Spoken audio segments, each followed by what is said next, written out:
А теперь из их окна школа новая видна. Хотя пока этот серый железобетонный каркас мало походит на учебные заведения, Магомед Карахоев не может нарадоваться грядущим изменениям. У дедушки 8 внуков. Говорит, что общеобразовательные заведения в их районе обещали построить лет 10 назад. Уже и не думали, что дождутся.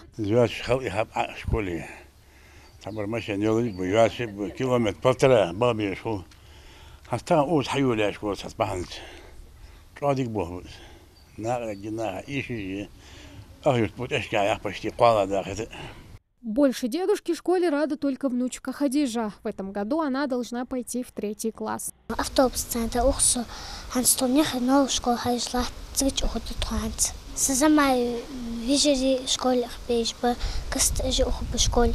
Строители уверяют, через пару месяцев здание приобретет очертания будущей 3-этажной школы. Сейчас основная масса рабочих, а их здесь порядка 50, задействована на так называемых бетонных работах. Новая школа по улице Картоева сможет принять 720 учащихся. Обучение будет вестись в одну смену. Для населенного пункта численностью в 11 тысяч человек она станет 3-й по счету и единственной в районе новостроек. Сейчас поднялись мы до 2-го этажа.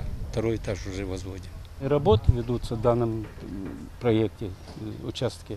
Начали мы с цоколя до 1-го, 2-й этаж. Сейчас дошли до 2-го этажа. Возведение учебного заведения начали еще в начале этого года. Правда, из-за некоторых нюансов стройка была временно заморожена. Сейчас никаких проблем нет, успокаивают подрядчики. На днях должны начать заливку стен для 3-го этажа. Ахмед Барахоев на участке с первого дня строительства. Крановщик с 10-летним стажем. Именно про таких, как он говорят, мастер на все руки. Да, бывает порой и на погрузчики, и на грузовик приходится садиться, и на кране.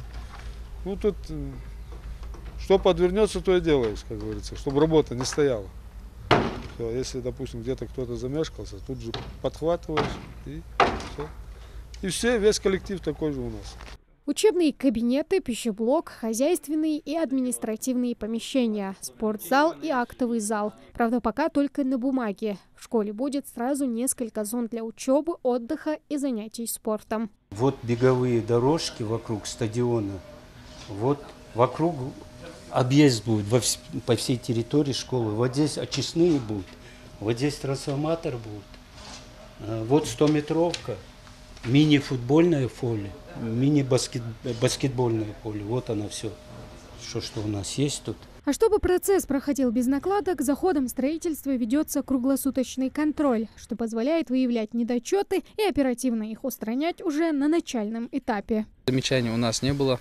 Даже если они появляются в ходе строительства, мы каждый день, выезжая на объект, устраняем их. Мы ссылаемся на строительные нормы, ГОСТы, правила. Также в ходе строительства мы проверяем материал.